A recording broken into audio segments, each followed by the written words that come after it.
പറഞ്ഞാൽ തീരാത്ത 10-13 ബുക്കിലുള്ളതൊക്കെ കൂടി ഇപ്പൊ ഇവിടുന്ന് എങ്ങനെ പറഞ്ഞാൽ തീരാ. അത് ഇഷ്ടമുള്ളവർ വായിക്കട്ടെ.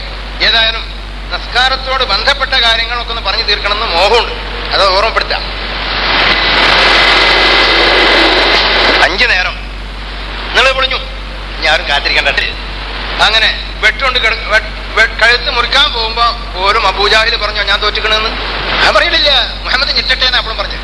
അപ്പോഴും പറഞ്ഞത് മുഹമ്മദ് ഞെട്ടട്ടേന്നാ, നീട്ടി മുറിച്ചാളെ മുഹമ്മദ് ഞെട്ടട്ട കഥയാണ്. ഏതെങ്കിലും ആവട്ടെ, പുരോഹിതന്മാര് ഞങ്ങൾ 5 നേര നിസ്കാരത്തിന്റെ വാദത്തിൽ ഞങ്ങൾ തോറ്റിയെന്ന് സക്കറാത്തിന്റെ ഹാലിയിലെത്തിയാലും അവർ പറയില്ലട്ടോ. അവർ പറയില്ല, നമ്മൾ മനസ്സിലാക്കണം അപ്പൊ അവർ തോറ്റിക്കണം. അത്രേ ഉള്ളൂ, നമ്മൾ മനസ്സിലാക്കണം. ഇപ്പൊ 5 നേരം ഉണ്ടാക്കാൻ മൗലവിമാർക്കോ മുസ്ലിംമാർക്കോ സംഘടനക്കാർക്കോ കഴിയില്ല എന്ന് നമ്മൾ മനസ്സിലാക്കണം. അതിനുള്ള ബുദ്ധി നമ്മുടെ അടുത്ത് വേണം. എന്താ എങ്ങനെ മനസ്സിലാക്കുക? അവർക്കിവിടെ പത്രങ്ങളുണ്ട്, പ്രസിദ്ധീകരണങ്ങളുണ്ട്, നോട്ടീസ് ഇറക്കാം. നമ്മളിവിടെ 10,000 നോട്ടീസ് ഇറക്കുമ്പോൾ അവർക്ക് ലക്ഷക്കണക്കിന് നോട്ടീസ് ഇറക്കാം. എന്താ ഇറക്കാത്ത? ഇറക്കി വെക്കുന്നുണ്ട്. ഉമർ മൗലവിന്റെ ഇടയിൽ നോട്ടീസ് ഇറക്കി 3 കൊല്ലമായി ചേകനൂർ മൗലവിനെ തെരഞ്ഞെടുത്തിട്ട് കിട്ടാനില്ല എന്ന് ഞാൻ കൊടുങ്ങല്ലൂർ ഏൽപ്പിച്ചിരുന്നു. മൂപ്പര് വാദപ്രയോഗത്തിന് കിട്ടാൻ വേണ്ടിയിട്ട് 3 കൊല്ലമായിട്ട് തെരഞ്ഞെടുത്തിട്ട് കിട്ടണില്ല എന്നിട്ട് നോട്ടീസ് ഇറക്കി. എനിക്ക് 3 കൊല്ലം കഴിഞ്ഞിട്ടാ പോയി നോട്ടീസിന് കിട്ടിയത്. ഞാൻ പറഞ്ഞു ഉടനെ പിറ്റേന്ന് തന്നെ രജിസ്റ്റർ ആക്കി അയച്ചു കൊടുത്ത്. ഏതായാലും ഞാൻ ഇന്നലെ അറിഞ്ഞുള്ളൂ, എന്താ ചെയ്യാ, ഇവിടെ നാട് നോക്കിക്കളാന്ന് പറഞ്ഞിട്ട് വേഗം നോട്ടീസാണ്ട് അയച്ചു. ഇപ്പൊ നോട്ടീസിന് മറുപടി ഇല്ല, മൂപ്പര് കത്തയക്കണില്ല, ഒന്നുമില്ല. കാണാനില്ലാതെ നോട്ടീസ് ആയിട്ട് ഇപ്പോഴും നടക്കുന്നുണ്ട്. ഞാൻ ഇയാളെ കിട്ടാൻ എന്താ വേണ്ടത് വെച്ചിട്ട് ധൃതിയായിട്ട് ഞാൻ നോട്ടീസ് 2 ഇറക്കി വിടണില്ല. അപ്പൊ അങ്ങനത്തെ കള്ള നോട്ടീസായിട്ട് നടക്കുന്ന ആൾക്കാർക്ക് വേറെ കുട്ടികൾക്ക് അവകാശം കൊടുക്കേണ്ടതില്ല. ഇതാ തെളിവിതാന്ന് പറഞ്ഞിട്ട് നോട്ടീസ് ഇറക്കിക്കൂടെ, അല്ലെങ്കിൽ എഴുതിക്കൂടെ? ഇത് അങ്ങോട്ട് എഴുതുന്ന ടൈപ്പറിക്കാരുടെ പോലെ ഞാൻ KP മുഹമ്മദ് മൗലവിക്ക് അങ്ങോട്ട് എഴുതി കൊടുക്കണമെന്നൊന്നും മറുപടിയില്ല. KP മുഹമ്മദ് മൗലവി മാത്രം പറയില്ല, പ്രബോധനാവട്ടെ, ശബാബാവട്ടെ, മാധ്യമാവട്ടെ, എനിക്കെതിരിൽ അതൊക്കെ എഴുതാറുണ്ട്. അതിനെതിരിൽ എന്ത് അങ്ങോട്ട് പറഞ്ഞാലും അവർ കൊണ്ടുവരാം. എന്താ ചെയ്യാ? അപ്പൊ എന്നോട് ബഹുമാനിച്ചിട്ടൊന്നുമല്ല, ബഹുമാനൊക്കെ കണക്കന്നെ, ബഹുമാനമൊന്നുമല്ല അത്. പക്ഷെ ഇനി അതിന് മറുപടി എഴുതിയ ഇതിനേക്കാൾ വഷളത്തരം ഞങ്ങളത് വിളിച്ച് പുറത്താവും. ഇത് വഷളത്തരം എന്ന് പറഞ്ഞ വ്യക്തി നോമ്പൊക്കെയുണ്ടോ? ഇതൊന്നും നല്ല വിഷയം. അത് പറഞ്ഞു വന്നപ്പോ എനിക്കൊന്ന് പറയേണ്ടി വന്നു. നിസ്കാരം 5 ഇല്ല, 3 ഉള്ളൂ. ചേകനൂർ മൗലവി 3 ഉള്ളൂ എന്ന് പറഞ്ഞു. എന്നാ അതെങ്കിലും നിൽക്കരിക്കുന്നു കാണാമല്ലോ. അതാ ഇതൊരു പ്രശ്നമാണ് സാധാരണക്കാർക്ക്. അത് കേൾക്കുമ്പോ ഒരു അമ്പരപ്പ് തോന്നും. 5 പോയിട്ട് 3 ആക്കി, അതന്നെ വളരെ ചുരുക്കി 2:30 ഇറങ്ങി വന്നിരിക്കണം. അത്രേ ഉള്ളൂ. നമ്മളിത് പത്രേ ഉള്ളൂ. സുബഹി 2, അസ്ർ 2, ഇശ 2, ആകെ 6 റക്അത്ത് പണിയായി. ആകെ 6 റക്അത്ത് മാത്രമേ ഉള്ളൂ. അവിടെ 60 റക്അത്ത് ഉണ്ടായിരുന്നു, അതൊക്കെ ചുരുക്കിയിട്ട് 6-ലെത്തി. ഏതായാലും നിസ്കാരത്തിനെ ചുരുക്കണ ഒരു പരിപാടി ഉണ്ടല്ലോ, ഞമ്മക്കും ആവാലോ. അള്ളാഹ് പറഞ്ഞതിന് ചുരുക്കാൻ ഞാൻ മതി. അള്ളാഹ് പറഞ്ഞതിന് മൂസാ നബിക്ക് ചുരുക്കാമെങ്കിൽ അബൂ ഹുറൈറ പറഞ്ഞതിന് നമുക്ക് ചുരുക്കാം.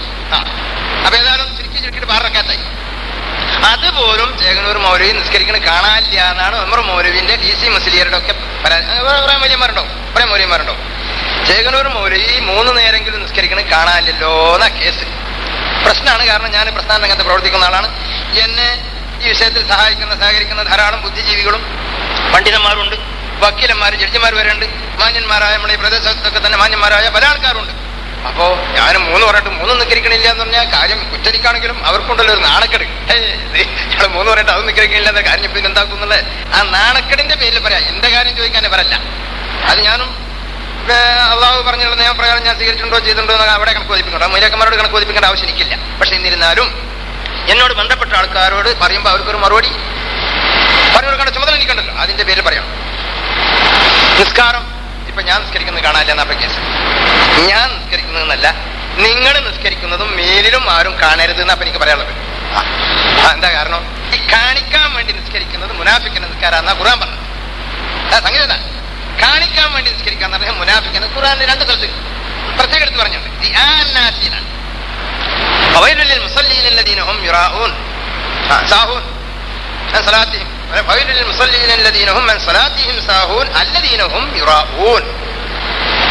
നമസ്കാരം എന്തിന്?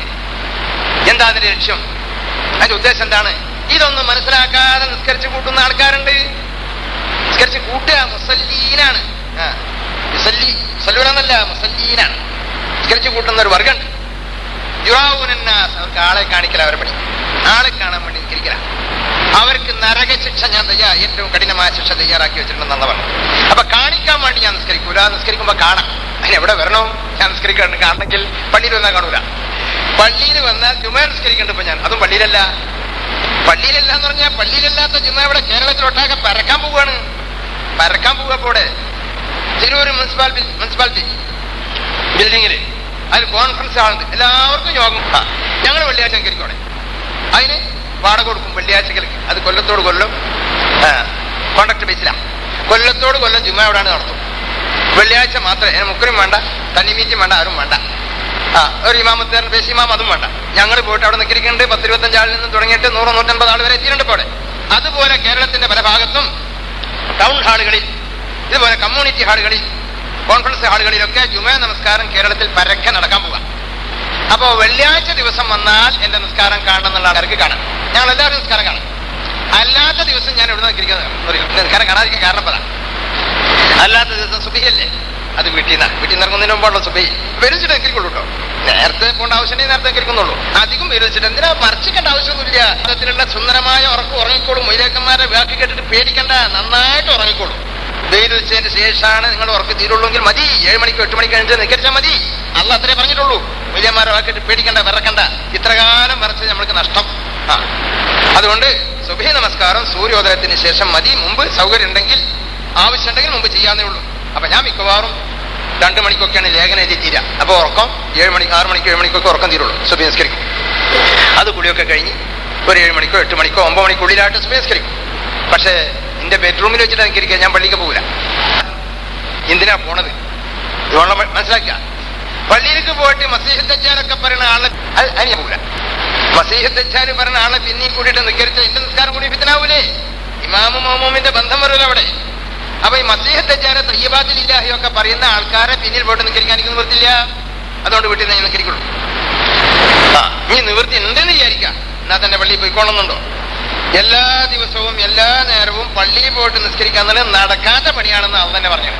അത് തന്നെ പറഞ്ഞിരിക്കണ്. നമ്മൾ പറയണ്ട, നമ്മൾ പറയും നടക്കും പറയും, ചെയ്യൂല. നമ്മളെ പണി നമ്മുടെ മതമൊക്കെ അങ്ങനെ എല്ലാം പറയും, ഒന്നും ചെയ്യൂല. 5 നിസ്കാരം വേണം, ഫർദാണ്, കണിച്ചാണ്. നിങ്ങളെന്താ ചെയ്താൽ നമുക്കിപ്പോ നടക്കൂല, നമുക്ക് വേറെ പണികളൊക്കെ അല്ലേ. ആരോട് ചോദിച്ചാലും നമ്മൾക്കിപ്പോ ഒത്തു കിട്ടുമെന്ന് ഒരാളെ കാണാനില്ല. അഥവാ ഒരാൾ ചെയ്യണമെന്ന് പൈസ കൊടുക്കുമ്പോൾ വിചാരിക്കും. അല്ലാതെ 5 നേരം കൃത്യമായിട്ട് നിസ്കരിക്കാൻ ഒരാളെ ഈ ഭൂമുഖത്ത് കാണാനില്ല. അപ്പൊ നടക്കാത്ത ദിവസം പള്ളിയിൽ പോവുക എന്നുള്ളത് നടക്കാത്ത കാര്യമാണെന്ന് എവിടെ പറഞ്ഞു? 9:122 22-ാമത്തെ ആയത്തിൽ അള്ളാഹ് പറഞ്ഞതാ.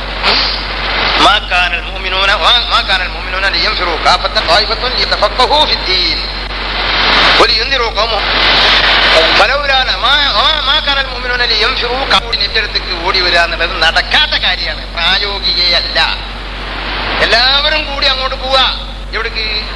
അവിടെ നബിയ, അവിടുത്തെ ഇമാമ്, ഇവിടെ പഠിപ്പിക്കുന്ന ആള് നബിയാണ്, അവിടുത്തെ ഗുരുനാഥൻ നബിയാണ്. ആ നബിന്റെ അടുത്ത് നബി എവിടെ ഇരിക്കുന്നത്? മദീനത്തെ പള്ളിയിലാണ്. അപ്പൊ എല്ലാവരും കൂടി മദീനത്തെ പള്ളിയിലേക്ക് നബിന്റെ അടുത്തേക്ക് പഠിക്കാനോ നിസ്കരിക്കാനോ പോവരെ നടക്കാത്ത കാര്യമാണെന്ന് അള്ളാഹ് പറഞ്ഞതാ. നടക്കൂല, പ്രായോഗികമല്ല. അതുകൊണ്ട് ഓരോ വിഭാഗത്തിൽ നിന്നും ഓരോ ചെറു സംഘങ്ങൾ പോയിക്കോട്ടെ. എന്തിന്? നിസ്കരിക്കാനല്ല. എന്തിനാണ് പോണത്? മതപരമായ വിഷയം പഠിക്കാൻ വേണ്ടിയിട്ട്. മതപരമായ വിഷയം നബിയിൽ നിന്ന്. മതമേതാ? ഖുർആൻ. മതമല്ല, സൈഫല്ല, ബുഖാരിയല്ല, മുസ്ലിമല്ല. അവിടുത്തെ നബി പഠിപ്പിക്കുന്ന മതമുണ്ടല്ലോ, ഖുർആനാ. ആ ഖുർആൻ പഠിപ്പിക്കാൻ വേണ്ടിയിട്ട് നബിയോടെ കാത്തിരിക്കണം. അതിന് ഓരോ ജനവിഭാഗത്തിൽ നിന്നും ചെറിയ ഓരോ സംഘങ്ങൾ പോയിട്ട് പഠിച്ച് വന്നിട്ട് അവര് മറ്റവർക്ക് പറഞ്ഞു കൊടുക്കട്ടെ എന്നാ അതിലെ ചുരുക്കം. ഇങ്ങനെയാണ് ആയത്തിന്റെ അർത്ഥം എന്ന് പറഞ്ഞപ്പോൾ തഫ്സീറിലൊന്നും അങ്ങനല്ല, പരിഭാഷയിലൊന്നും അങ്ങനല്ല. എങ്ങനെ? ഓരോ ജനവിഭാഗത്തിൽ നിന്നും ചെറിയ സംഘങ്ങളെ യുദ്ധത്തിന് പോവാവുള്ളൂ എന്നാണ് അതിന്റെ അർത്ഥം എന്ന് നുണ എഴുതി വെച്ചിരിക്കണം. സകല ഏതാണ്ട് എല്ലാ തഫ്സീറിലും ഏതാണ്ട് എല്ലാ പരിഭാഷയിലും യുദ്ധത്തിന് പോകുമ്പോൾ ചെറിയ സംഘങ്ങളെ പോവാവുള്ളൂ. എന്താ? സകലം തീരണം, സകലും ശത്രുക്കളെ വെട്ടുകൊണ്ട് തീരണം. യുദ്ധത്തിന് പോകുമ്പോ രോഗികൾ, ബലഹീനരായ ആൾക്കാർ, ഇവർക്കല്ലാതെ മറ്റുള്ളവർക്കൊന്നും യുദ്ധത്തിന് പോകേണ്ട സന്ദർഭം വന്നാൽ അതിൽ നിന്ന് അനുവാദം കൊടുക്കാൻ പാടില്ല, പിന്മാറാൻ പാടില്ല. സാധുക്കളോ രോഗികളോ ഒക്കെ ഉണ്ടെങ്കിൽ പിന്മാറിക്കോട്ടെ. അല്ലാത്തവരൊക്കെ യുദ്ധത്തിന് പോകണം എന്ന് നിർബന്ധിച്ച് പോകാത്തവരുടെ മേൽ കഠിന താക്കീതും ചെയ്ത നിങ്ങൾ അള്ളാഹുവിങ്കിൽ നിന്നുള്ള ഭയാനകമായ ശിക്ഷ നിങ്ങൾ കാത്തിരുന്നോളം നിങ്ങൾ യുദ്ധത്തിന് പോയിട്ടില്ലെങ്കിൽ എന്നൊക്കെ പറഞ്ഞ ആ അധ്യായത്തിന്റെ നടുക്ക ഒരു വ്യാഖ്യാനം. യുദ്ധത്തിന് പോകുമ്പോ നിങ്ങൾ കുറേശ്ശെ ആൾക്കാർ പോയാൽ മതി എന്ന് അള്ളാഹ് പറഞ്ഞിരിക്കണെന്നുള്ള നുണ ഇവർ